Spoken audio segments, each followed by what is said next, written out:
नमस्कार, दिन भर की बड़ी खबरों में आपका स्वागत है। मैं हूं परवीन शेख। आज इस बुलेटिन में बात होगी राहुल गांधी के बड़े दावे से दबाव में आई बीजेपी की, गहलोत सोनिया की मुलाकात से राजस्थान में बड़ी सियासी हलचल की, राजस्थान बीजेपी में शुरू हुई बगावत की, जानेंगे सिंधिया को लेकर क्या है कांग्रेस का प्लान, साथ ही देखेंगे जाने माने कार्टूनिस्ट इरफान की किस खबर पर पड़ी तिरछी नजर, और बुलेटिन के आखिर में बात करेंगे चुनाव आयोग पर ठाकरे के वार की। इसके साथ ही और भी कई बड़ी खबरों से आपको करवाएंगे रूबरू, लेकिन तमाम बड़ी खबरों से पहले एक नजर सुर्खियों पर। एमपी के शहडोल में सभा को संबोधित करते हुए पूर्व सीएम कमलनाथ ने शिवराज सरकार पर बोला जोरदार हमला, कहा 35 दिन बाद शिवराज की विदाई तय, एमपी में बनेगी कांग्रेस की सरकार।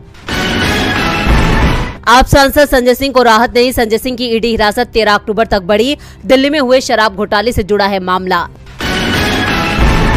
मनी लॉन्ड्रिंग के खिलाफ एक्शन में ईडी, डीएम के सांसद ए राजा की 15 बेनामी संपत्ति जब्त, वीवो से जुड़े केस में 4 लोग गिरफ्तार।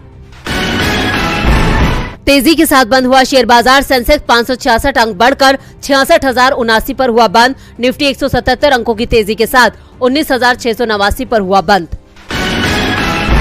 ये तो थी सुर्खियां, और अब बात आज की सबसे बड़ी खबर की। चुनावों की तारीखों के ऐलान के बाद आज राहुल गांधी मध्य प्रदेश पहुंचे, जहां से राहुल ने एक बार फिर पीएम मोदी और बीजेपी पर जमकर निशाना साधा। शहडोल में अपनी चुनावी सभा में राहुल गांधी ने बीजेपी के नेता लाल कृष्ण आडवाणी का जिक्र कर विपक्षियों पर बड़ा हमला बोला। राहुल के इस वार से मोदी के पैरों तले जमीन खिसकना पक्का माना जा रहा है। तो क्या कहा राहुल गांधी ने, देखते हैं ये रिपोर्ट। मध्य प्रदेश का सियासी तापमान अपने उफान पर है। राज्य में चुनाव की तारीखों का ऐलान हो चुका है। एमपी की 230 विधानसभा सीटों के लिए 17 नवंबर को मतदान है, जबकि 3 दिसंबर को नतीजे घोषित होंगे। आज राहुल गांधी शहडोल के ब्योहारी पहुंचे। शहडोल जिला मुख्यालय के अंतिम छोर पर है, जहां से सीधी सिंगरौली, रीवा, सतना भी करीब है। मतलब एक तरह से पूरे विंध्या क्षेत्र के बीचों बीच में ब्योहारी है। 10 दिन में राहुल गांधी का ये दूसरा एमपी दौरा है। इससे पहले 30 सितम्बर को राहुल गांधी काली पीपल आए थे। शहडोल के ब्योहारी में राहुल गांधी ने बीजेपी पर गंभीर आरोप लगाए। इस दौरान राहुल ने लाल कृष्ण आडवाणी का जिक्र करते हुए कहा, आडवाणी जी का मानना था कि बीजेपी आरएसएस की असली प्रयोगशाला गुजरात में नहीं, मध्य प्रदेश में है। बीजेपी आरएसएस की इस प्रयोगशाला में मरे हुए लोगों का इलाज किया जाता है। महाकाल लोक में शिवजी की चोरी की जाती है, बच्चे के मिड डे मील से चोरी की जाती है, व्यापम घोटाला होता है, एमबीबीएस की सीट बेची जाती है, पटवारी बनने के लिए 15 लाख की रिश्वत देनी पड़ती है, हर रोज 3 किसान अपनी जान देते हैं, किसानों को गोली मारी जाती है, भोपाल में एक लड़की से दुर्व्यवहार होता है, उसे बचाने की कोशिश में भाई की पुलिस के सामने जान ले ली जाती है। बीजेपी का एक नेता आदिवासी के ऊपर पेशाब करता है। राहुल गांधी की इस जनसभा में लाखों लोग पहुंचे थे। वहीं मंच पर पीसीसी चीफ कमलनाथ, दिग्विजय सिंह, प्रदेश प्रभारी रणदीप सुरजेवाला भी मौजूद थे। कमलनाथ ने भी सभा को संबोधित करते हुए बीजेपी पर कई आरोप लगाए। मध्य प्रदेश में कृषि व्यवस्था, भर्ती व्यवस्था, स्वास्थ्य व्यवस्था, उद्योग व्यवस्था, अर्थव्यवस्था सब चौपट है।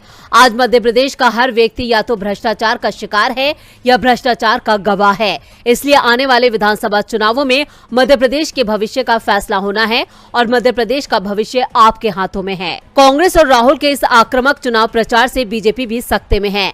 एमपी में कांग्रेस इस वक्त काफी मजबूत नजर आ रही है, वहीं बीजेपी खेमे में बगावत के चलते पार्टी काफी कमजोर है। इधर राहुल ने एमपी में भी जातिगत सर्वेक्षण और ओबीसी का मुद्दा उठाकर बीजेपी की मुश्किलें बढ़ा दी हैं। राहुल गांधी ने एक बार फिर बीजेपी को मुश्किल में डाल दिया। मुश्किलें तो राजस्थान में गहलोत ने बीजेपी की बढ़ा रखी हैं। राजस्थान सहित देश के 5 राज्यों में विधानसभा चुनाव की तारीखों के ऐलान के बाद आज सूबे के मुख्यमंत्री अशोक गहलोत दिल्ली पहुंचे, जहां उन्होंने पूर्व कांग्रेस अध्यक्ष सोनिया गांधी से मुलाकात की। इस मुलाकात के बाद कयास लगाए जा रहे हैं कि राजस्थान में जल्द ही कांग्रेस प्रत्याशियों की लिस्ट जारी हो सकती है। क्या है पूरी खबर, देखते हैं ये रिपोर्ट। राजस्थान में 23 नवंबर को एक ही चरण में मतदान होगा, जबकि नतीजे 3 दिसंबर को घोषित होंगे। चुनाव की तारीखें सामने आते ही आज सीएम अशोक गहलोत दिल्ली पहुंचे, जहां उन्होंने सोनिया गांधी से मुलाकात की। पूर्व कांग्रेस अध्यक्ष के आवास 10 जनपद पर हुई इस मुलाकात को लेकर सीएम गहलोत ने कहा, सोनिया गांधी का मुझ पर विश्वास है। इस विश्वास को मैंने 25 साल तक कायम रखा। जब भी मैं दिल्ली आता हूं तो उनसे मुलाकात करता हूं। सोनिया गांधी का अगर चुनाव में राजस्थान का दौरा बनता है तो ये गर्व की बात होगी। चुनाव में राहुल गांधी, प्रियंका गांधी, खड़गे राजस्थान आएंगे। राजस्थान में हमारी योजनाएं शानदार हैं। राजस्थान में अभी कांग्रेस ने अपने उम्मीदवारों की लिस्ट का खुलासा नहीं किया है, लेकिन सीएम अशोक गहलोत ने मीडिया से बात करते हुए ये संकेत जरूर दे दिया है कि कांग्रेस 18 अक्टूबर तक अपने प्रत्याशियों के नामों का खुलासा कर सकती है। वहीं गहलोत ने बीजेपी पर निशाना साधते हुए कहा, ये उनका अंदरूनी मामला है। उन्होंने 7 सांसदों को मैदान में उतारा है तो उन्होंने अपनी हार स्वीकार कर ली है। हमारी सरकार नहीं गिरा पाने का उनको दर्द है, उनके दिल के कोने में छुपा हुआ है दर्द, और वो दर्द उन्हें तंग करता है। इसके साथ ही गहलोत ने साफ कर दिया कि राजस्थान में अब जल्द ही आक्रामक चुनाव प्रचार शुरू करेंगे। गुड गवर्नेंस के आधार पर हम अपील करेंगे कि हमें एक मौका और दो। हम लोगों से कहेंगे कि सरकार बदलने से क्या नुकसान है। सरकार बदलती है तो योजनाएं बंद हो जाती हैं, इससे जनता का नुकसान होता है। राजस्थान में गहलोत का तोड़ बीजेपी के पास नहीं है, तो वहीं बीजेपी के पास वसुंधरा का तोड़ भी नहीं है। राजस्थान विधानसभा चुनाव के लिए बीजेपी ने अपनी पहली सूची जारी कर दी है, जिसमें कुल 41 उम्मीदवारों के नामों का ऐलान किया गया है। लिस्ट जारी होने के बाद ही बीजेपी राजस्थान में गर्मा गर्मी का माहौल बन गया है। पार्टी के खिलाफ बगावत शुरू हो गई है। क्या है पूरी खबर, देखते हैं ये रिपोर्ट। राजस्थान विधानसभा चुनाव 2023 की तारीखों का ऐलान कल ही कर दिया गया। राज्य में 23 नवंबर को मतदान और 3 दिसंबर को मतगणना होगी। आचार संहिता भी 9 अक्टूबर 2023 से लागू हो गई है। इस बीच बीजेपी ने अपने 41 उम्मीदवारों की पहली सूची भी जारी कर दी है। बीजेपी की पहली सूची जारी होने के बाद से ही बगावती सुर भी उठने शुरू हो गए हैं। राजस्थान बीजेपी ने भरतपुर जिले की नगर विधानसभा क्षेत्र से 2 बार की विधायक अनीता सिंह गुर्जर का टिकट इस बार काट दिया है। उनकी जगह जवाहर सिंह बैडम को प्रत्याशी घोषित किया है। इस पर पूर्व विधायक अनीता सिंह गुर्जर ने बीजेपी के खिलाफ मोर्चा खोल दिया है। अनीता सिंह गुर्जर ने अपने आधिकारिक फेसबुक पेज पर लिखा कि नगर विधानसभा क्षेत्र से मुझे बीजेपी की टिकट नहीं मिलने पर पूरे विधानसभा क्षेत्र से हजारों फोन कॉल आ रहे हैं कि मुझे चुनाव लड़ना चाहिए।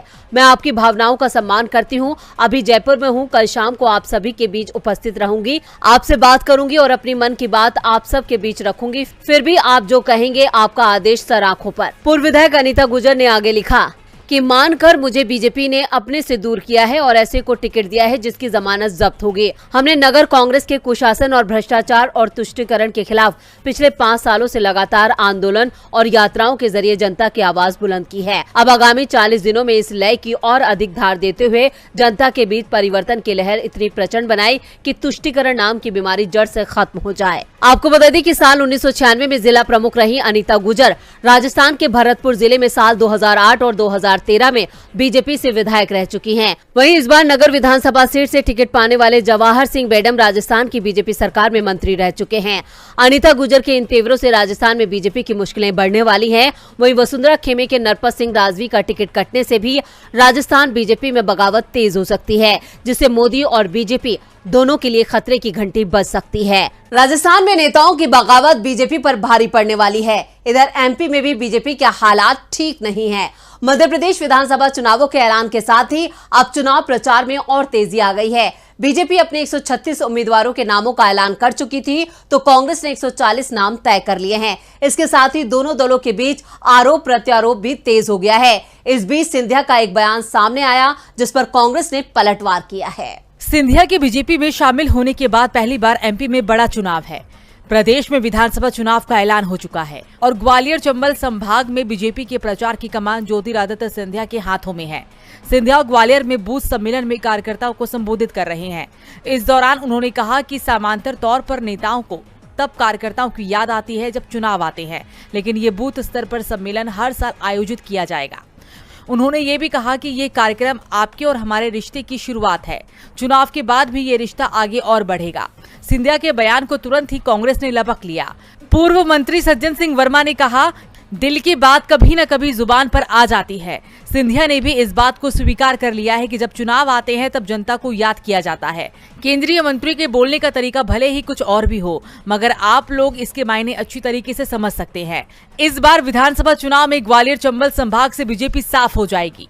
फिलहाल तो कौन सी पार्टी साफ होती है और कौन सफाया करता है, ये 3 दिसंबर को साफ हो जाएगा, जब मध्य प्रदेश विधानसभा चुनाव के परिणाम सामने आएंगे। सिंधिया फिलहाल मुश्किलों में हैं। मुश्किलें तो नड्डा ने भी बीजेपी की बढ़ा रखी हैं। 2014 से लेकर 2017 तक बीजेपी का देश में सबसे बड़ा राजनीतिक संगठन था, जिसकी जड़ें 19 से ज्यादा राज्यों में फैली थी। लेकिन साल 2018 के बाद से बीजेपी का डाउनफॉल शुरू हो गया और लगातार बीजेपी सुकुड़ती दिख रही है। इस बीच पार्टी के अध्यक्ष जेपी नड्डा के बयान ने भी बीजेपी बीजेपी को बड़ा नुकसान पहुंचाया है। नड्डा के बयान पर तेजस्वी यादव ने बीजेपी पर निशाना साधा है। क्या है पूरी खबर, देखते हैं ये रिपोर्ट। बीजेपी का संगठन और जनाधार दोनों ही अब सिमटते नजर आ रहे हैं। हिमाचल और कर्नाटक जैसे राज्यों में पार्टी को करारी शिकस्त का सामना करना पड़ा। इसके विपरीत कर्नाटक में सरकार जाने से बीजेपी की दक्षिणी राज्यों में पैठ पूरी तरह से खत्म हो चुकी है।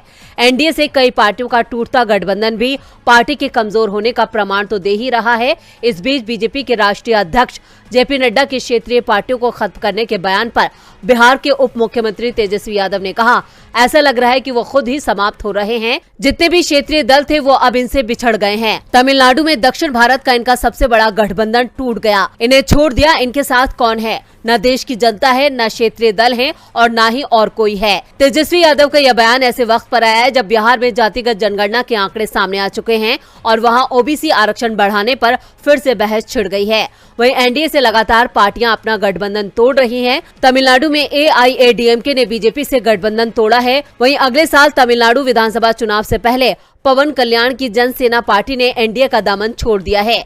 ये गठबंधन तोड़ने का ऐलान ऐसे वक्त में हुआ था जब राज्य में पार्टी की पकड़ ढीली होती जा रही है। बीते 2 चुनावों में पार्टी ने अल्पसंख्यक वोट बैंक को खोया है। अब बीजेपी अध्यक्ष नड्डा का बयान भी एनडीए के सहयोगियों को नाराज कर गया है, जिससे पार्टी को आने वाले चुनावों में और नुकसान होना तय है। तेजस्वी के इस बयान से बीजेपी में हलचल मच गई है। हलचल तो सुप्रीम कोर्ट की सख्त टिप्पणी से मोदी सरकार में भी मच गई है। सुप्रीम कोर्ट ने एक बार फिर मोदी सरकार को जमकर फटकार लगाई। जजों की नियुक्ति के लिए कोलेजियम की सिफारिशों को अधर में लटका कर रखने को लेकर कोर्ट ने बीजेपी सरकार को आड़े हाथों लिया है। तो क्या कहा है सुप्रीम कोर्ट ने, देखते हैं ये रिपोर्ट। सुप्रीम कोर्ट ने न्यायाधीशों की नियुक्ति के लिए केंद्र के पास अटकी कॉलेजियम की सिफारिशों के मुद्दे पर सोमवार को सुनवाई की थी। न्यायमूर्ति एसके कौल और सुधांशु धूलिया की पीठ ने ये सुनवाई की थी। सुनवाई के दौरान कोर्ट ने अटॉर्नी जनरल और वेंकटरमणि से कहा कि हाईकोर्ट में नियुक्ति के लिए 9 नाम हैं। उन्हें पिछले कुछ महीनों में नए सिरे से भेजा गया था। पीठ ने कहा कि या तो उन्हें नियुक्त किया जाना चाहिए और अगर सरकार को कुछ कहना है तो उन्हें आपत्तियों के साथ वापस भेजा जाना चाहिए। ये अधर में लटका नहीं सकते। साथ ही सवाल किया कि नाम अनिश्चित काल तक आपके पास क्यों पड़े रहे। पीठ ने कहा कि ऐसा नहीं होना चाहिए कि शीर्ष अदालत को इससे जुड़े निर्देश जारी करना पड़े। पीठ में न्यायमूर्ति सुधांशु धूलिया भी शामिल थे। पीठ ने नामों को मंजूरी देने में केंद्र की ज्यादा देरी के खिलाफ शिकायत करने वाली एक अवमानना याचिका पर सुनवाई करते हुए ये टिप्पणी की। पीठ ने इस बात पर प्रकाश डाला कि उच्च न्यायालय के न्यायाधीशों के लिए सुप्रीम कोर्ट कॉलेजियम की 9 सिफारिशें कई महीनों से केंद्रीय कानून मंत्रालय के पास बिना किसी इनपुट्स के लंबित है। अटॉर्नी जनरल ने अदालत को आश्वासन दिया कि वो इस मुद्दे पर गौर करेंगे और 20 अक्टूबर को समाधान लेकर आएंगे जब मामले की अगली सुनवाई होगी। साथ ही सुप्रीम कोर्ट की पीठ को अटॉर्नी जनरल ने ये भी जानकारी दी कि मणिपुर हाईकोर्ट के नए पूर्णकालिक मुख्य न्यायमूर्ति की नियुक्ति की अधिसूचना जल्द ही जारी की जाएगी। आपको बता दें कि सुप्रीम कोर्ट की कॉलेजियम से न्यायाधीशों की नियुक्ति के लिए सिफारिश करने के बाद ये सूची केंद्रीय कानून मंत्रालय को भेजी जाती है, जो इसे शीर्ष अदालत को भेजता है। इसके बाद शीर्ष अदालत कानून मंत्रालय को अपनी अंतिम अनुशंसा भेजने से पहले उच्च न्यायालय कॉलेजियम द्वारा सुझाए गए नामों के बारे में संबंधित उच्च न्यायालयों से पदोन्नत किए गए उच्च न्यायालय के न्यायाधीशों से परामर्श लेता है। सुप्रीम कोर्ट की इस तल्ख टिप्पणी के बाद देखते हैं कि जाने माने कार्टूनिस्ट इरफान की किस खबर पर पड़ी तिरछी नजर।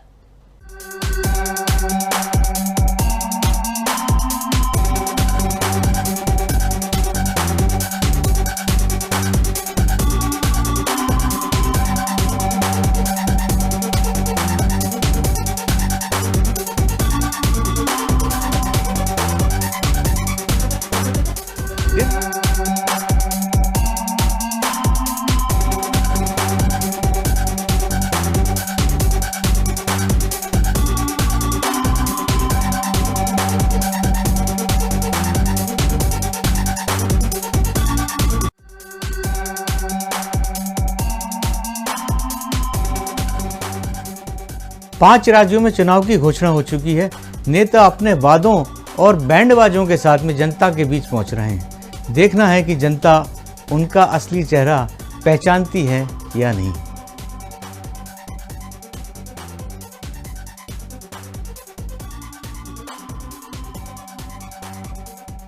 बहुत बहुत शुक्रिया इरफान जी। और बुलेटिन के आखिर में बात चुनाव आयोग पर ठाकरे की वार की।